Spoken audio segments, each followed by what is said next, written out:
चलिए स्टूडेंट, आज स्टार्ट करते हैं question number according to this book question number 6 से लेके क्वेश्चन नंबर 10 तक करेंगे। ठीक है।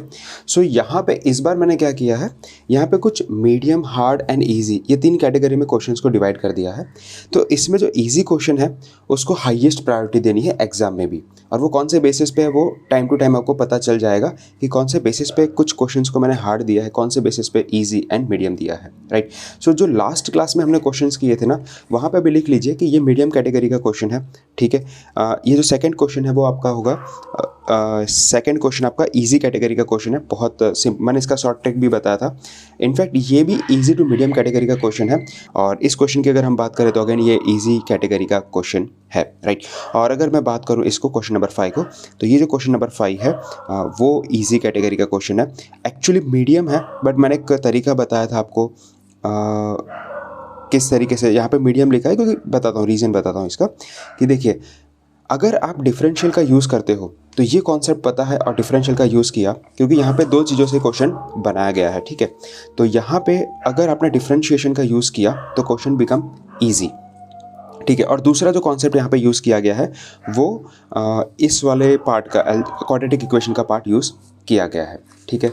तो मैं इसलिए ये साथ में रखता हूँ कि किस तरीके से ये लोग क्वेश्चंस को यहाँ पे इंटर रिलेट करते हैं कॉन्सेप्ट्स को, ये आपको हमेशा पता चलना चाहिए।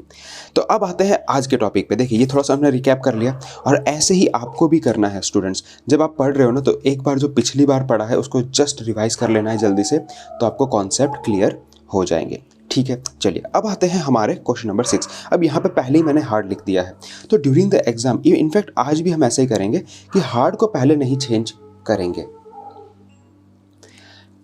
चलिए, तो क्वेश्चन नंबर 6 को अभी पहले नहीं करेंगे। इसका एक शॉर्ट ट्रिक मैं बता दूंगा आपको एंड में, उसको हमें बाद में देखेंगे, उससे आप कर सकते हो इस क्वेश्चन को। अदरवाइज ये जो मेथड दिया है उससे तो आपका आंसर आना आ जाएगा, but it will take a lot of time. तो ये हम एग्जाम में अप्लाई नहीं कर सकते इस मेथड को, डेफिनेटली श्योर है। चलिए, तो अब आते हैं इस वाले पार्ट पे। तो यहाँ पे स्टूडेंट्स आपको क्वेश्चन आई थिंक विजिबल होगा, और आपके पास ये बुक भी होगी आई सपोज। अगर आप इस बुक के बिना प्रिपरेशन कर रहे हो तो शायद थोड़ा सा डिफिकल्ट हो जाएगा। ओके, नाउ ये क्वेश्चन 7th क्वेश्चन को मैंने ईजी दिया है।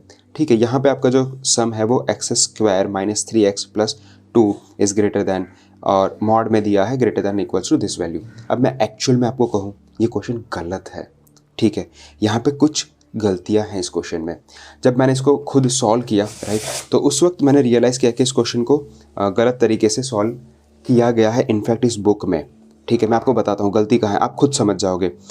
ये वाला जो स्टेप है ना, -2x² - 3x + 2 is greater than 0, according to the rule of mathematics, जैसे अगर हम माइनस साइन को चेंज करते हैं पॉजिटिव साइन में, तो यहाँ पे जो वैल्यू है वो ग्रेटर देन इक्वल, जो ग्रेटर देन है वो लेस देन हो जाता है, लेस देन है वो ग्रेटर देन हो जाता है।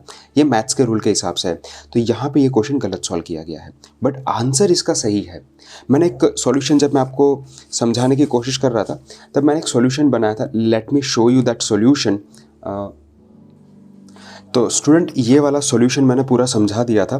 देन आई रियलाइज़ कि ये पूरा गलत है, तो मुझे पूरी वीडियो फिर से रिकॉर्ड करनी पड़ी। तो ये एक्चुअली मैंने समझा दिया था ये पूरा क्वेश्चन। तो यहाँ पे पूरे स्टेप्स आपको पता चल जाएंगे, और this is the actual solution that this question has. ठीक है। तो ये पूरा सॉल्यूशन है कि दिस इज़ लेस देन 0, क्योंकि मैंने क्या किया था, इन्होंने तरीका अलग यूज़ किया था, मैंने इसको पॉजिटिव साइड भेज दिया था, और लेस देन 0 हो जाएगा, इसके ये रूट्स बनेंगे, और वैल्यू कुछ ये आ रही थी। बट अब करेंगे कैसे एग्जाम में, जब ऐसी सिचुएशन आती है तो जनरली क्या होता है कि यूपीएससी जो आंसर सीट निकालता है that is the final one. ठीक है। तो उसको हम चैलेंज नहीं कर सकते काफ़ी बार। ठीक है। तो यहाँ पे हम क्या करेंगे, इस टाइप के क्वेश्चन को एक शॉर्टकट ट्रिक से सॉल्व करेंगे। आप क्या करोगे, इंडिविजुअली वैल्यू पुट करना स्टार्ट कर दो। ठीक है। आप इंडिविजुअली वैल्यू पुट करना स्टार्ट कर दोगे तो क्या होगा कि जैसे मान लीजिए सबसे पहले मैं 0 पुट करता हूँ सपोज, तो 0 तो नहीं पुट करने की ज़रूरत है क्योंकि ऑप्शन में ऐसा कोई 0 है ही नहीं, तो हम 1 पुट करके देखते हैं। तो 1 जब आप यहाँ पे पुट करोगे तो सिचुएशन क्या आएगी पता है, कि ये जो है, let me show you question number 7। यहाँ पे मैं आपको समझा देता हूँ कि जो x² है वहाँ पे आप 1 रखोगे तो वो 1 रहेगा, फिर -3x है तो वो -3 हो जाएगा, और +2 इसका मॉड हो जाएगा, which is greater than x² that is 1² - 3 + 2। ठीक है। जब आप इसको सॉल्व करोगे यू विल गेट कि 3 0 इज़ ग्रेटर देन 0 कंडीशन आ रही है। ठीक है, ये भी 0 हो जाएगा, ये भी 0 हो जाएगा। अब 0 ग्रेटर देन 0 होता नहीं है, 0 इक्वल्स टू 0 होता है। So with this we can say that कि ये वाली जो कंडीशन है ना, फर्स्ट वाला ऑप्शन गलत हो जाएगा, सेकंड वाला गलत हो जाएगा। नाउ थर्ड एंड फोर्थ बचेगा। So x is any real value except 3 and 4। तो आप क्या करोगे ना, 3 और 4 की वैल्यू पुट करके देख लो एंड यू विल रियलाइज कि वो सेटिस्फाई करेगा, तो आप सीधा आंसर सी लगाओगे। सो काफ़ी बार ऑप्शन से हमें मोस्ट अप्रोप्रिएट आंसर निकालना होता है। तो आई होप कि क्वेश्चन नंबर 7 आपको समझ में आ गया होगा। अब आते हैं क्वेश्चन नंबर 8 में। अब ये जो बेसिकली जो क्वेश्चन है ना, ये इजी टू मीडियम और मीडियम टू इजी कैटेगरी लिखा है। इसके पीछे का लॉजिक क्या है, देखिए अगर आपको लॉजिक सारे पता चल जाएंगे ना, तो आप इजीली कोई भी एग्ज़ाम निकाल सकते हो। ठीक है, ये सिर्फ एनडीए की बात नहीं है, चाहे आप सीडीएस दोगे या कोई भी एग्जाम अगर आप दोगे, अगर आपको लॉजिक पता चल गया ना, you will easily able to do that. ठीक है, देखिए तो यहाँ पे मैंने पहले मीडियम लिखा and then man I changes to easy. Reason क्या है, काफ़ी बार क्या होता है, कुछ कॉन्सेप्ट अगर आपको बेसिक कॉन्सेप्ट नहीं पता तो आपको लगता है कि यार ये तो बहुत टफ क्वेश्चन है, बट वो कॉन्सेप्ट आपको पता चल जाता है तो वो क्वेश्चन बहुत ईजी बन जाता है।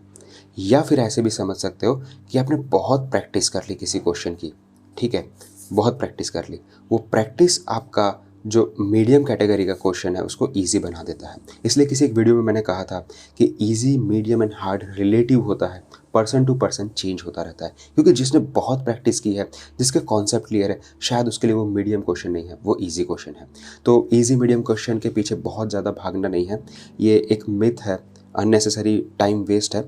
बट हाँ, थोड़ा सा आइडिया आ जाता है, जो मैं डिसाइड करता हूँ ना कौन सा ईजी मैं बनाऊँगा, कौन सा मीडियम बनाऊँगा, कौन सा हार्ड बनाऊँगा, उसके लिए एक पर्टिकुलर वीडियो बना दूँगा कि जब मैं क्वेश्चन खुद डिज़ाइन करता हूँ तो उस वक्त मैं इस चीज़ का पूरा ध्यान रखता हूँ कि कौन से क्वेश्चन को मुझे मीडियम रखना है, कौन सा हार्ड, कौन सा ईजी, और वो सब किस तरीके से क्वेश्चन को डिज़ाइन किया जाता है। चलिए अब आते हैं इस क्वेश्चन पे फटाफट से। सो क्वेश्चन नंबर 8, अब इसमें क्या है, एक सिंपल सी कंडीशन अगर आपको पता है ना, तो ये सब ज़रूरत है ही नहीं सॉल्यूशन की। सिंपल सी कंडीशन क्या है, अगर आपको कॉमन रेशियो पता है तो what is the common ratio, अगर ये पता है तो आप इजीली इसका आंसर निकाल दोगे।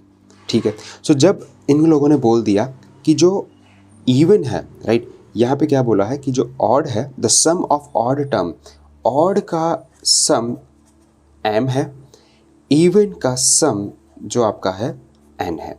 ठीक है, ये आपको दे दिया गया है। नाउ दे हैव टोल्ड कि आपको कॉमन रेशियो निकालना है। तो अब मैं आपको बताता हूँ कि वो स्टूडेंट्स जो यहाँ पे पहली बार प्रिपरेशन कर रहे हैं या फिर जिनको कॉन्सेप्ट नहीं पता, तो जब ऐसे सिचुएशन आप फेस करो, ठीक है, मैं आपको तरीके क्यों सिखा रहा हूँ, क्योंकि मैं नहीं चाहता कि आप किसी और पे डिपेंड रहो। ठीक है, you should have to use your mind.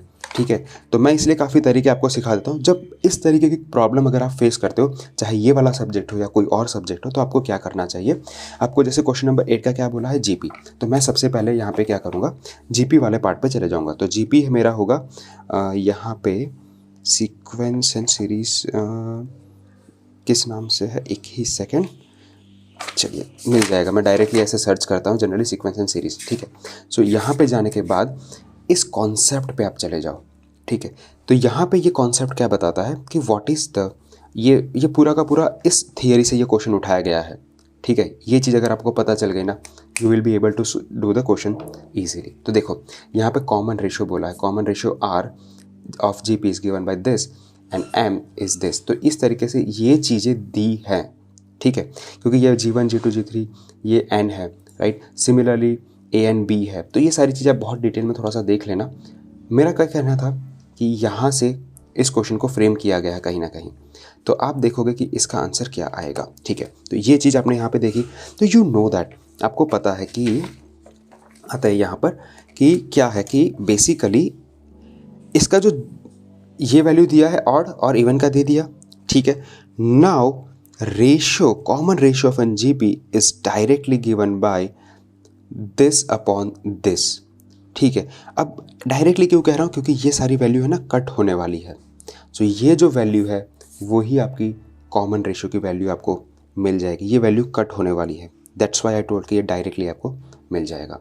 ठीक है, तो जब पहली बार आप देखोगे तो यू विल फील कि बहुत लेंदी है, मीडियम क्वेश्चन है, but you know the concept, then it become a easy question.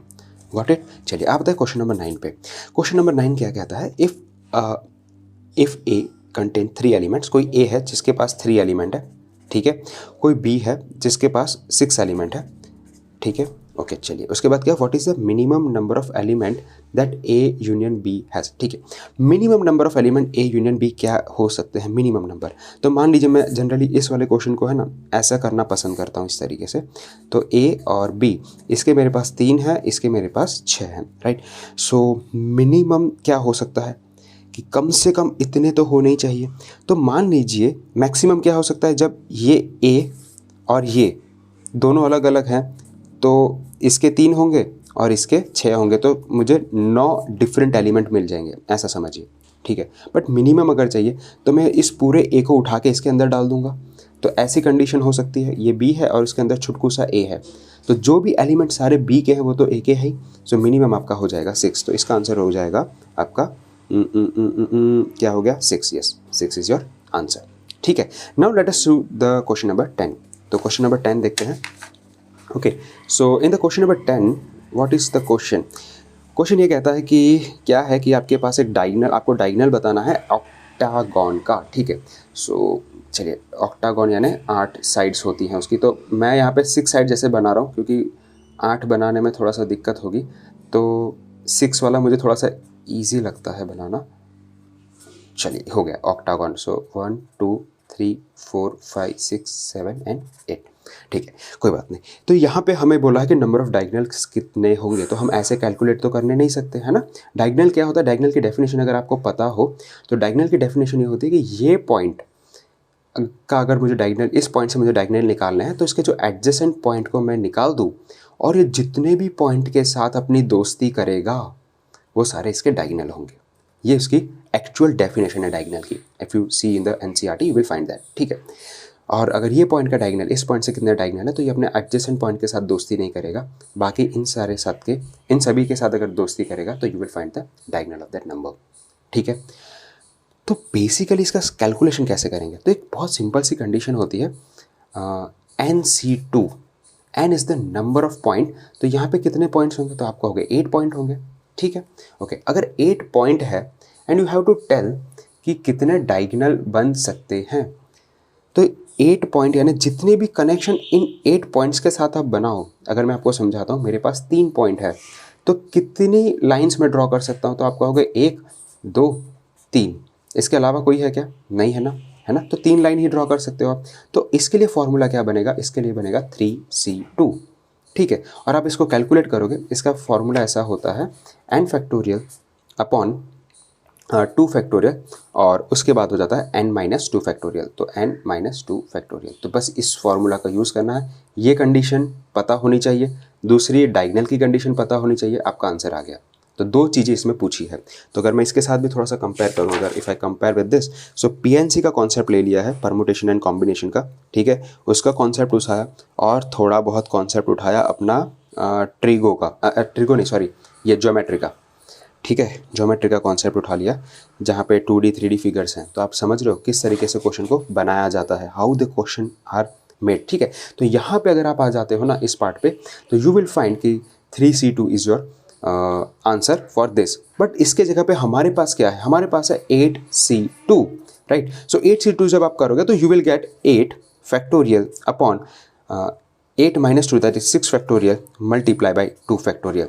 क्या ये इसका आंसर है। जब आप इसको कैलकुलेट करोगे you will get the answer. Like मैं यहाँ से डायरेक्टली बता देता हूँ आपको, ताकि वो टाइम आप बचा सको। तो यू वैन यू कैलकुलेट, बहुत सिंपल सा होता है, क्योंकि इसको थोड़ा सा एक पीछे ले जाओ 7 तक और 6 से काट दो। So when you calculate you will get 28। क्या 28 इसका आंसर है, राइट।